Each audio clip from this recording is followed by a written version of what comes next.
Welcome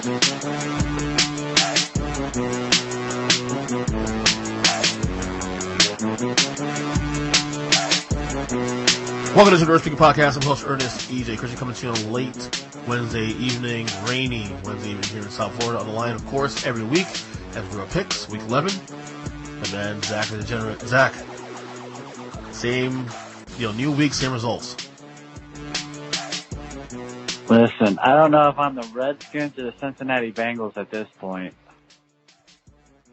By the way, I'm at the bottom. Probably the Bengals because they haven't won a game yet. But I got some ties, so that should count for something. Okay. And I see hope. I got hope, unlike the Bengals. That's true. That's very true. Yeah. A lot to talk about this week. A lot of things I want to discuss this week, but we'll see if we're back into the podcast.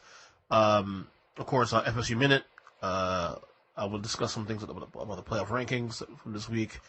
And Colin Kaepernick. But let's get to the picks real quick, man. I'm going to do these picks real quick. Because if there's a week I think I'll lose on the picks, this could be the week I lose. Because these weren't easy. These weren't easy at all. I actually picked a lot of over-unders this week. So, I don't know. This could be a week you actually finally get one in the win column. So... Man, this week I'll be happy if I get 2 games right. Oh, geez, really? Is that bad? Wow. Well, I mean, it is challenging. I mean, I guess the NFL, the lines makers finally figured out, how to curve these lines. Because I mean, there were some trends that just kept continuing for weeks. Like Miami covering for a couple. I picked Miami on my gaming picks for the last 4 weeks. I picked them about 3-4 times, and they hit every time. All right, man. So you got Miami down. Good for you. Oh God. Oh, you're bitter man. You're bitter man. Okay, let's go to the game tomorrow night. Steelers. Steelers heading to Cleveland versus the Browns. The Browns are 2.5-point favorites. The over-under is 40.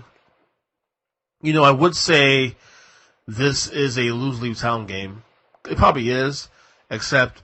I mean, I don't know if you, even though the Steelers are 5-4, I don't know if you think they'll be a team that can make a run late in the year because of their quarterback situation. I'm not big on Mason Rudolph.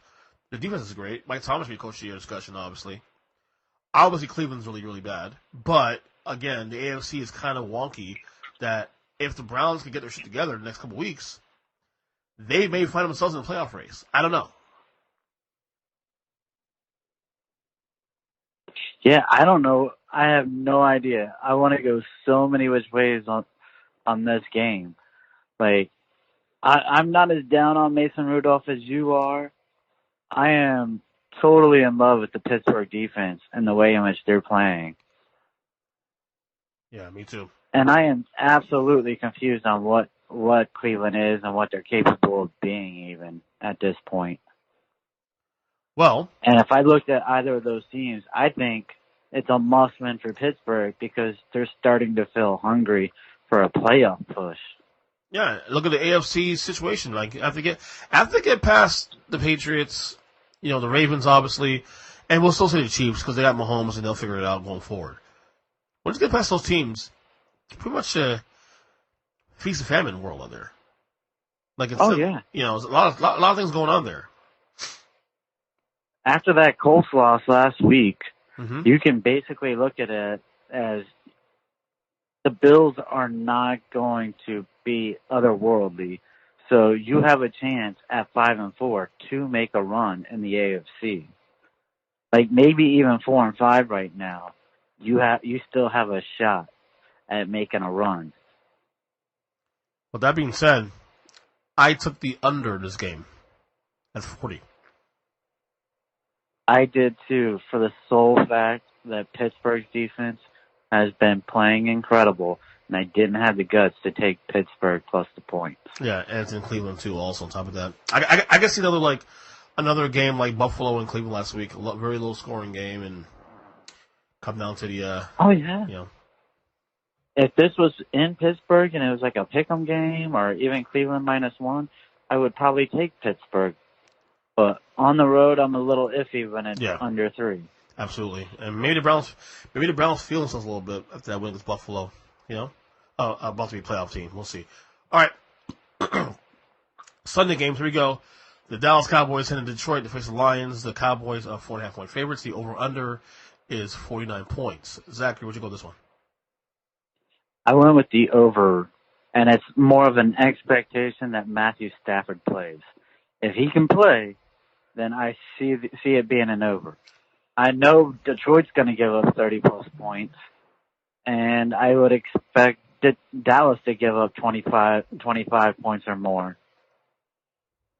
They don't have the kind of corners that can cover the wide receivers that Detroit can throw at you.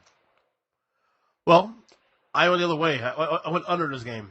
This game could be a lot of scoring, but I think it could be somewhere between 26, 20. No, that's not right. 24, 21. Some of that range. Definitely in the low to mid 20s. But I could. I don't know. I get a feeling. We won't get. I was tempted to take the over in this game, but I was like, I got a feeling this is one of the games where like the obvious isn't the obvious. I'm going the other way. So we get our first disagreement this week. Well, it comes down to the quarterback for Detroit. Who's going to start the game? That's true. By the way, last week confirms why Jason Garrett needs to be fired. This is a record because it wasn't Dak Prescott lost that game from last week. It wasn't even Ezekiel Elliott. No, it was Jason fucking Garrett. Well, I mean, you give a guy that much money, you start to believe he has to be your workhorse. He has to be your money at the end of a game. And so that's what they're doing. They're force-feeding a situation when it's not working. Well, always good for his clapping, so I got to say about that. Anyway, next game here. The New Orleans Saints head into Tampa to face the Buccaneers. The Saints, coming off their first loss in quite a while, are 5.5-point favorites on the road. Zach, I'm taking Tampa to points again. Because, I can see. I actually love Tampa? I do like Tampa a lot, man. I ain't gonna lie. They're one of those sneaky, better. They're better than their record indicates, should I say? And I don't know. New Orleans got a little dose of reality last week. I mean, in the overall specter, I wouldn't be too concerned. But that was a bad fucking loss to Atlanta at home. Not just like you lost in a blowout at home. That is weird. To a Falcons team that pretty much quit. Absolutely. And that's why I'm going with the over in the game. I feel like it's a safe bet that New Orleans is going to come out firing on all cylinders in a race to 40. And the way in which Jameis Winston loves to throw down the football field, he should be able to get another 20 to 25 points. It could be a huge over in this game is how I see it. If you're a Saints fan, are you concerned about last week, or? If I'm a Saints fan, no. Okay. I go with that thought that it was the Atlanta Falcons 1-7. We have nothing to worry about. We'll beat them by half and not even have to worry about it. And so they never came into the game prepared. Sometimes teams need wake-up calls. Maybe this is theirs. They've been winning for a long time, so. I don't know. All right, next game here. The Atlanta Falcons those same Falcons heading to Carolina to face the Panthers. The Panthers right now are 6-point favorites. The over-under is 50.5. I'm a little shocked that line's low. I'm a little shocked that line's that high, Zach, given what happened last week. Oh, absolutely.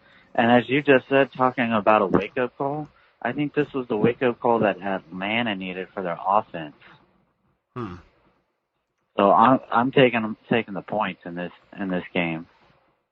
Taking Atlanta on the points? Yeah. Do I see Carolina probably pulling out a victory? Yes, but covering 6? No, I don't. I almost did the same thing too. It was my old trend that I stopped last week. 1 week too early. I'm gonna go to the over in this game though. I can see a lot of score in this game. It is quite possible too. Atlanta could actually be the biggest spoiler of the second half of the year because they're 2-7. Obviously, they suck this year, But I think talent. you and I agree that their roster is much better than their record indicates. Absolutely. So, they could be one of the biggest foes of the second half of the year. So, I'm taking over this game though. I mean, will they win this game? I would bet against it, but wouldn't surprise me at all. All right, the Jacksonville Jaguars head to Indianapolis to face the Colts. The Colts are 3-point favorites. The over/under is 44 points. No word on Jacoby Brissett. Will he be playing? And they could definitely use him after last week. Zach, we did this one. This, to me, was the hardest game to pick of the weekend. You don't know if Brissett's going to come back. Nick Foles is starting his first game back after injury. It is the wildest thought process. And so I went with Jacksonville thinking that it's going to be Hoyer. And the Colts just have a god-awful kicking game. If it comes down to something where it's just a field goal or something, don't you have to take the Jags in the game? I mean, it's sad watching Vinatieri struggle down the stretch. It really is sad. I mean, he is, I would say, unarguably the greatest kicker of all time. Oh, absolutely, for what he's done in the playoffs. Mm-hmm. Just think of where the Colts would be right now. They'd have 2 losses max on the season if he was even kicking like he did last year. Pretty sad, dude. That being said, I took the under this game. You took the Jags, right? Yeah, I took the Jags. I couldn't mess with an over/under just for the fact I don't know who's starting at quarterback for the Colts. Well, we do know, like I say, I just mentioned a while ago, we do know Nick Foles is back, though. That we do know. Really curious how he looks this week. Okay. The Denver Broncos heading to Minnesota to face the Vikings. The Vikings are 10.5-point favorites. The over/under is 39.5. Real low. Zach, I'm taking Minnesota's game. I think Minnesota won a huge game in Dallas. I think they're feeling themselves a little bit. And Denver, again, their team that was selling parts a long time now. You know, they're playing a rookie quarterback now. They're not that good. Give Minnesota win this game pretty easily here at home. Yeah, and they're not even starting the rookie they drafted this year. So it's even more mind-boggling. Drew Lock, right? I love Minnesota in this game. I think this is one where every player gets to pad some stats for Minnesota, at least. Yeah. This is a game. Well, now the only thing that scares me though, and now granted, this is a different team from last year. Remember last year when Minnesota was I think it was a 17-point favorite against Buffalo, and they lost the game outright. I mean, I don't see it happening here, but every time I see a big Vikings spreads, ever since then, I get kind of queasy. But this is a better team, though. This is definitely a better team. So we can all know that now. We're now in the middle of November, and they've definitely proven that they're a playoff team. So, all right. Next game here, your boys, the Jets. Well, Redskins. The Jets heading to the Washington Redskins. The Redskins are 1-point favorites. The over/under is 3.5. 3.5. I think when was the last time we see the Redskins favored in a game? It's been quite a while. It was only a couple weeks ago, man, when we played Miami. Oh, that's right. That's right. You know, I try to forget about that game, but okay. Well, now I wish they would have lost that game. We would be competing for a number 1 pick, and everybody would give us anything in the world on draft capital to get the number 1 pick. I'm not gonna lie, I'm kind of surprised the Ross is a favorite. I thought it would be either a pick 'em at worst, but Jets favored. A little surprised. Oh, I think the Jets should have been favored because they're gonna win this game. I have the over in this game. I think that. I'll take the Jets -7, to be honest. Wow, really? Well, Haskins started the rest of the year. They announced Haskins started for the Redskins. Yeah. Oof, that's gonna be bad. Until I see Haskins throw a touchdown pass, I will not believe the Redskins can score a touchdown. A lot of folks are really, from what I'm hearing about Haskins from people like in the media, they will definitely be looking for a quarterback in the draft this year. That's what I've heard time and time again. Yeah, I feel like it's going to be the Josh Rosen story part 2. Oh, yep. That's actually a good comparison. All right, next one here. We have the Buffalo Bills Heading to Miami, face the Dolphins, the Red Hot Dolphins now, 1-2 in a row, and playing some good football. The Bills are 5.5-point favorites. The over-under is 40. I guess Vegas learned a lesson, Zach, that all these big Dolphin spreads, them getting points, gotta stop. Yeah, I think once they brought Fitzpatrick back, they should have fixed the line. But either way, I am confident that the Bills can cover this spread. It's not the 17.5 or whatever it was the last time they faced the Dolphins. At 5.5 points, I feel pretty good about the Bills being able to circle the wagons and cover the spread. Call me crazy, but I feel like this spread's a tad too high. 4.5, you could have got me on that, but I like Miami here. I don't know. I like Miami here. Buffalo has not proven to me that they can win these games. At least recently. They should have beaten Cleveland last week. Yeah. Okay. Are you now trying to say that Cleveland and Miami's rosters are on par with each other? No, but Cleveland is a fucking dumpster fire right now. Okay? So is Miami. Miami's trying hard. They're trying hard, dude. And they have been for quite a while now, for the last month and a half. All right, man. You stick with your Dolphins. You're damn right. Let's go. The greatest football team. No, I'm joking. All right. Next game here. The Houston Texans heading to Baltimore. Sneaky game here. Against the Ravens. The Ravens are 4-point favorites. The over-under is 50. This is a good game here. This is actually a potential playoff game, too. Future playoff matchup, I'd say. Oh, yes, for a decade to come. Who do you like in this game, Zachary? I can't pick a winner in this game. I really love watching both quarterbacks play. And right now, I don't think either team has a solid defense. So I'm just going to take the over and eat some popcorn and enjoy the matchup.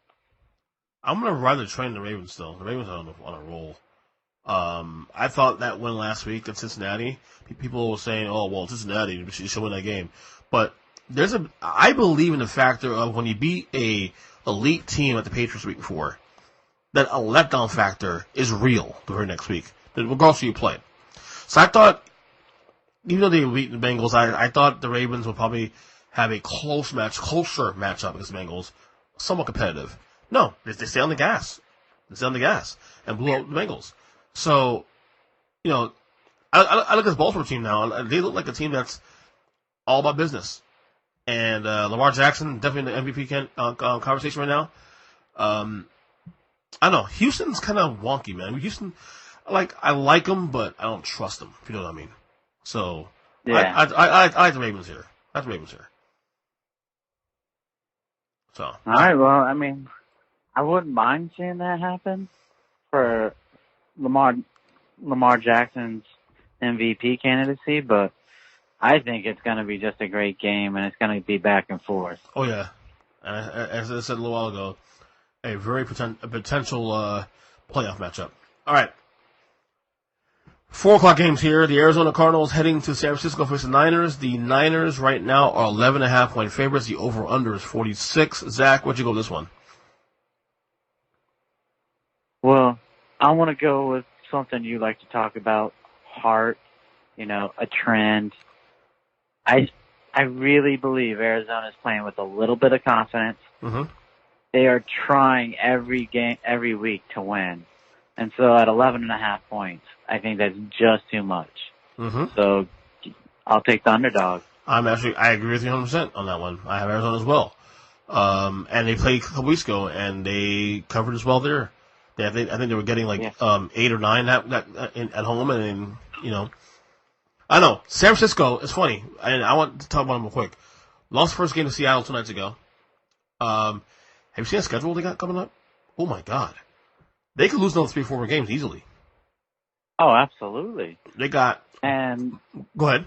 When all you do is depend on your defense to win you the game, because Garoppolo, at his best this season has been NFL average. Yeah, I agree with 100% there, too. They played Baltimore. They could find a cliff and only backdoor slide in to a playoff spot. Right. Well, here's their high end games here. Number one, Baltimore, this New Orleans, and Green Bay. Okay, that's their high end games. Okay, they still got to play the Rams again. Who, yeah, they're kind of like lingering, but they're still a tough team. And any moment's notice they can win a game. You know, obviously this Arizona game is going to be dangerous a little bit. They should win this game, but still dangerous. You know, Atlanta, we just discussed earlier on the podcast. Spoiler. Ask New Orleans how it worked out. So there's a lot of games coming up for the Niners that. And Seattle again. I think. Yeah. No, they got Seattle again. Like you're talking about, you know, they played the Ravens and Saints and Packers all before they played the Rams. So the Rams could be sniffing a potential win and a playoff spot. Mm-hmm. You know, they can watch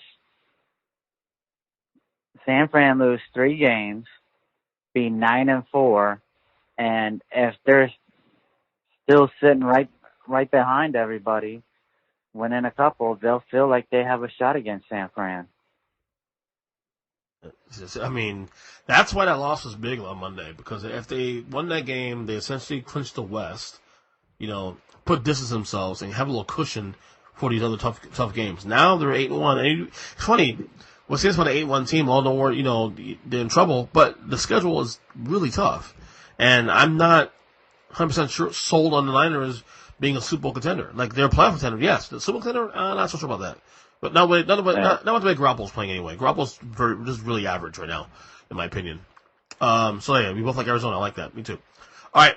The New England Patriots heading to Philadelphia to face the Eagles. The Patriots are 3.5-point favorites. The over-under is 44.5. Zach, I took the Eagles this game. So did I. Maybe I am so brainwashed from that Baltimore game, but I think it exposed New England for what they are. A team that wins games because of turnovers. And if they don't win the turnover battle, it's going to be awfully close this year for them. It would be stupid to think that the Patriots come in this game, given them a bye week, and Bill Belichick and know how to have his team prepared. I don't know. This Pats team the last couple of weeks, I don't know. I'm kind of not saying they're not good enough to go to the Super Bowl and win it, but Brady's older. The offense has been kind of sporadic. Who would be the hungrier team for a win this coming weekend? The Eagles are, and they're at home. Yeah. Super Bowl rematch too, especially. Yeah, Super Bowl rematch from 2 years ago. Yep. Okay, give me the Eagles here. All right. The Cincinnati Bengals heading to Oakland to face the Raiders. The Raiders are 10.5-point favorites. The over-under is 48.5. Man, the Raiders are 5-4 right now, and like the Steelers in the middle of a race for the playoffs. Who would have thought? John Gruden, not bad. Yeah, and you got to believe they're going to be 6-4 after this weekend. So then it becomes even more shocking to even say that out loud. Mm-hmm. And could I? This is the game where, again, does a letdown come here? I'm going to put some faith in the Raiders to cover the spread. I did the same. And it feels weird to do it when I thought so low of Oakland to start this season to say they can cover a 10.5-point spread this late in the season. Mm-hmm. But against Cincinnati, I believe it. Mm-hmm. But we're here. We are here. All right, Sunday game. The Chicago Bears heading to L.A. to face the Rams. The Rams are 6.5-point favorites. The over-under is 41.5. I think this is the week the Rams put all together finally. The Bears have, I know they beat Detroit last week and all that, but it's Detroit without Stafford. I think the Rams win this game pretty easily, honestly. Yeah, and I went the other way. I think if anything, this is like a 12-3 game. So technically the Rams would cover at that point, but this is going to be really low scoring. The Rams have almost nobody from their starting 5 offensive linemen to start the year playing anymore. Mm-hmm. It is completely makeshift. I believe Jared Goff has lost all confidence in himself. Mm-hmm. So if this is a low-scoring game this weekend, it will not surprise me. So I took the under. Took the under? Oh, wow. Okay. You took the way under. The way under. Total 3? Wow. Oh, yes. Honest to God. Because I can also see the Rams defense being able to shut down Trubisky. So. Well, Trubisky has no problem doing it for himself. Shut himself down. Exactly. He stinks. Anyway, Monday Night Football pits the Kansas City Chiefs and the LA Chargers on neutral field in Mexico City. The Chiefs are 3.5-point favorites. The over-under is 52.5. I think the Chiefs get all together. I think the Chiefs going to run now. Now that they got, lost 4-6 and Mahomes back. How they lost to Tennessee, with Mahomes thrown for 400 yards. Titans only had 22 minutes of possession, and they still lost to the Titans. It's unbelievable. But I think that's the buck stops there. I think they get all together. The Chargers are pretty much wounded now after losing to Oakland last week. I think the Chiefs win this game and win it pretty easily, honestly. No, I'm there with you. The only thing the Chargers have to stay in this game would be their defensive line, and I think they'll be winded by the end of the first half. So I can't imagine they could stay in this game for 4 quarters. I think it's possible the Chiefs from this point on win every game except for maybe one, the Pats game, if that. And I assume the Pats are even okay by then, rest of the year. I think they'll put a beat down on the Pats. In Foxborough? Yes. The fact they came so close to a Super Bowl, if there's any game they circled on their schedule, it is that game. I mean, I hope you're right, but I don't know. That's crazy. Okay. And this week's buys, the Packers, the Giants, the Seahawks, and the Tennessee Titans. All right. Quickly, let's see here. Couple things I'll talk about real quick. Colin Kaepernick is going to work out this Saturday in Atlanta. People know my stance on Colin Kaepernick and the situation and all that. I've said for years that the entire conversation about Colin Kaepernick has been very disingenuous, for the most part. This whole thing to me seems very suspicious. It doesn't seem right. I don't know. I feel like there's more meets the eye in the situation. Why he's gonna all of a sudden this some random Saturday he's gonna work out? Weird to me. Why didn't he get to work out like 4 weeks ago when his more quarterbacks hurt? I don't get it. Zach, your thoughts? 2 thoughts. I'm right there with you. I think they completely misrepresented what Kaepernick was doing with the kneeling. Right. And the fact that the Green Beret teammate did not stand up more for him taking a knee when he told him to take a knee instead of sitting on the bench. Right. He deserves a lot of blame for how this exploded onto the scene. I'm sorry, but that's my thought. And if you thought he was protesting the military or veterans, blow me. You know that wasn't what it is. You just didn't like someone protesting because it went against your view. My second thought, on a Saturday, when you're flying out if you're on a away team, you're flying out, you're worried about where you're staying, you're doing your walkthroughs for the game on Sunday. No way in God's green earth are any coaches showing up to this workout. Yeah, if you wanted an executive and a coach from the same team to show up to evaluate, you'd have made it on a Monday or a Tuesday. Yeah, I agree. It doesn't seem like this is more meets the eye. This doesn't seem like it's something that's pretty honest here. I don't know. I get a bad vibe about this thing. It just felt so random on a Saturday. Oh, yeah. So I'm like, what the fuck? No, this makes no sense at all. My one beef with Kaepernick has been from the beginning has been this: speak up, say something.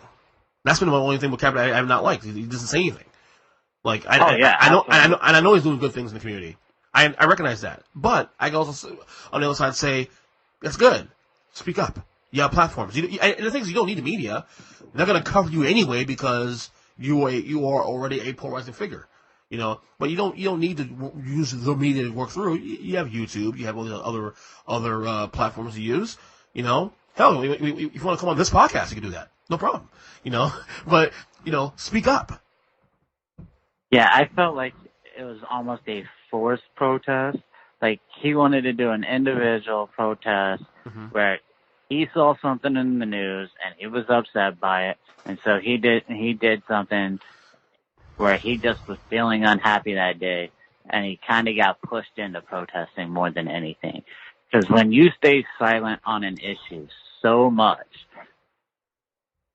there's nothing that shows me that your heart was in this protest, other than saying, I'm being treated unfairly. Well, that's just it too, Zach. It was a silent protest. For 3 weeks, no one even batted an eye. He sat for 3 weeks before someone noticed that he was sitting down. And by the way, too, Zach, just for the record, not that it's never been spoken about the situation, but isn't kneeling more respectful anyway than sitting? I mean, well, that's the thing. His Green Beret teammate told him to take a knee instead of sitting, and then when the outcry came that he was kneeling as a form of silent protest, where was he to stand up for his teammate and say, hey, I told him to do this. This is what he should be doing instead of sitting or standing in a beer line getting a beer. I don't know.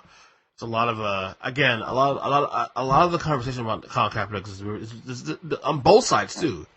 Is just very disingenuous in my opinion. And my last opinion on it is, I felt like it was unfair for him to get annihilated for sitting or kneeling in a protest, and yet Marshawn the Beast Lynch could just sit there on his lazy ass, not even to protest anything. He just didn't even feel like standing for the flag. I think with Lynch, you don't get anywhere. Marshawn doesn't give a shit. And I think it would have gone anywhere. The reason why people are not giving him shit, because he doesn't care. And it won't pick up traction the same way. It should matter. If you are so enraged like the right was and Donald Trump was and all these other figures in the media, why didn't you point him out? Why point out the guys who are protesting police violence instead of the guy who just doesn't give a crap about the American flag? Yeah. Well, like I said, a lot of the conversation around this is very disingenuous. What are the odds that he make the roster? He means a backup. 0. Me too. 0. I believe you. I totally agree with you 100%. All right. I believe he can have an unbelievable pro day, essentially, and they still won't sign him. Let me ask you this, because a couple buddies of mine got into a little bit of an argument about this earlier today. If, let's say it was Russell Wilson protesting, a guy who's an MVP candidate, top player in the league, would owners touch him regardless of the protest? Oh, if he's actually protesting police violence and stuff like that? Oh, yes. They wouldn't touch him. Do you think that regardless of the player, they wouldn't touch him, regardless of the player? Maybe a couple right now would, just because he's playing great. If he had one bad season and he protested during his one bad season, oh, yes. No, not a single owner would touch him. Because this is my assessment, and this is where people thought I was a little bit off the beaten path here. If Aaron fucking Rodgers was protesting right now while playing and being the best quarterback in the league, or one of the best quarterbacks in the league, okay, owners would still sign him because he's Aaron Rodgers. He's not. He's worth the risk because Colin Kaepernick is not. He's a at best average quarterback. At least that's what I believe he was in his final season in the pros 2016 a couple years ago. Yeah, because he had a bad final season on a team that had half their defense retire. Right, It wasn't even older players. It was guys under 30. Right.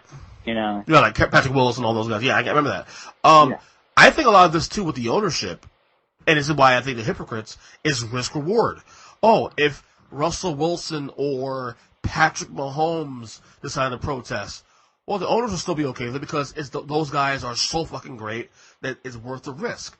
Because it's Colin Kaepernick, who's at best a top 25 quarterback in the league, they wouldn't risk it on him, risk their business on him because, of fear of losing dollars or whatever, that kind of thing. But again, my point was I'm pointing out hypocrisy that all owners care about in the end is money. Like, if Aaron Rodgers and Patrick Mahomes did this shit, they wouldn't give a shit. But because Colin Kaepernick, he's not worth the risk. That's all I'm saying. See, I don't think that's even true because risk-reward, he's been out essentially 3 seasons now. Mm-hmm. We've had at least 15 quarterbacks drafted to replace either retiring or straight-up garbage quarterbacks. Oh, there's no doubt. No. I acknowledge that shit. He got blackballed. He's getting blackballed. Anybody that argues that's a fucking moron. Yeah. He's being blackballed. End discussion. That's like I'm just saying the risk reward thing with ownership in their mind. But I don't know. Again, this is a very polarizing topic for a lot of people. So, but I don't mind discussing it once in a while. So, all right. Also, we had the playoff four, the second week of the playoff rankings in college football this week come out. A little bit of shakeup in the top 6, of course. Top 4, number 1, LSU 1 by virtue of the win over Alabama. Ohio State 2, Clemson 3, Alabama 4. Georgia is number 5, and number 6, I believe, is Oregon. Of course, your boys Minnesota was 7 as well too, but with a big win against Penn State. Do you have any issue with the rankings this week, Zachary? I mean, from what I've seen, I really believe if I was going to go 1 through 6, Georgia should be 6. I don't think they should even be in the playoff 4 ahead of Alabama. But from what I've watched this season, I don't believe they should be ahead of Oregon. Oregon lost in a last-second play to Auburn. Actually, Carolina wait, quick. dominated the game. Hold on, I made an error there. What was that? I had said Alabama 4. It was Georgia 4, Alabama 5. Yeah. To me, from what I've seen, Alabama should have been 4 ahead of Georgia. Right. And I would put Oregon ahead of Georgia for the simple fact, like I said, they were beating Auburn the entire game and lost in the final seconds. Yeah. Georgia was getting beat by South Carolina the entire time, and they were a 25-point favorite. Yeah. I don't know what they're doing. The committee. Now, granted, the committee also does this the first couple weeks of this whole playoff rankings thing. They throw a lot of shock value. Last week, the shock value was Penn State number 4, Clemson missing out, Ohio State number 1 ahead of LSU. Okay, that was the shock value last week. This week, the shock value is Georgia in top 4, really more than anything else.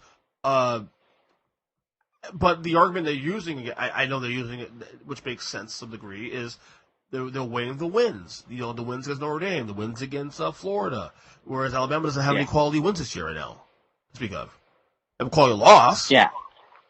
Notre Dame was a team that had to go down to the final seconds against Virginia. Right. Okay, a middle-tier ACC team that Clemson can stomp.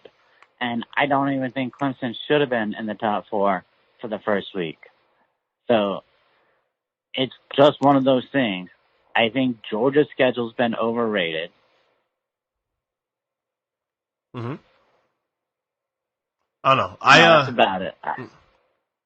Go ahead. No, that's about it because the way it stands now, like if you're saying they're doing it for the drama, I think they're setting it up for the SEC championship game, and basically the Big Ten championship game. Mm-hmm. I think also, like you asked me real quick in a nutshell, like who's better, Bama or Georgia? I mean, it's Bama. I feel like it's Bama. That's my gut feeling. Absolutely. The big jump here is Minnesota, of course, going from 17 to I believe what, 7, 6, 8. Okay. 8. Minnesota. I mean, look, I hope they run the table. I don't see it happening though. In fact, I think they'll lose the first game before the Big Ten championship. They'll lose to either Iowa or Wisconsin when it's all said and done. My opinion. They play Iowa this week, and then they play Apache, and then they play Wisconsin at the end of November before they play the Ohio State Big Ten championship. Yeah, I hope they win the table, obviously, but I doubt it. It'd be cool to see what happens. So, okay, before I let you go, lastly, as we do every week, FSU Minute, the Noles win their first game under the new interim coach, Odell Huggins. Obviously, we can talk about the win, of course, but I want to talk about these rumors about Deion Sanders. I mean, Deion Sanders to the Noles? I mean, it's gotten some traction, too. It's not just one little thing. It's all purely for a recruiting purpose for one season, thinking they can get him big name, 4-star, maybe even a 5-star recruit. Do I think he can coach on the college level without ever having coached as a coordinator even? No, I don't. But I'll be honest with you, I'd be interested to find out. I mean, he can't be worse than fucking Willie Taggart, can he? Oh, I think you can. I think you can be a lot worse. When you've never had to call an offense in college, right now, you're coaching a high school. And so you know how to scheme. Or at least I hope you know how to scheme. But you at least get to the college level. And now it's going to come down to who you get to be your coordinators, because they better be sharp, because you have no experience on the offensive side of the ball. Mm-hmm. Plus he's going to have to find a recruiter, an assistant coach who's one of the best recruiters to help him. Well, it's my understanding that what he would do is that he'd be the head coach, obviously in name, but he'll hire a plus level staff around him. Doesn't every team think they're hiring an A plus level staff when they have a turnover? Maybe. I don't know. That's the whole reason why Minnesota locked up their head coach as soon as Willie Taggart got fired. The next day he got an extension at $5 million a year, because they knew he was their number one choice at Florida State. Again, I'll say it one more time. How bad you got to be that you have boosters probably raising $20 million just for you to go away? That's crazy. I mean, man, it happened in Alabama, no problem. It'll happen. It happened in Auburn and LSU. This is the South. They do not care. Hell, Michigan and Notre Dame did the same thing with boosters. This is big time, big money college football nowadays. Mm-hmm. If they hadn't had boosters raise that kind of money, it would have shown you what they have. Well, I don't know. Well, we got to win another game or two, and then we'll be bowl eligible, which I'm hoping happens, because bowl games are after last year. I want a bowl game. So. Oh, so do I. But anyway, Zachary, that was fun this week. Hope we get a win this week finally. You need one. Yeah, we only went different a couple of times, so I'm feeling pretty lucky. I feel like this could be a week you win it finally. Win the first week. All right, I'll be tied with my Redskins. All right, buddy. We'll talk later. All right, man. Later. All right,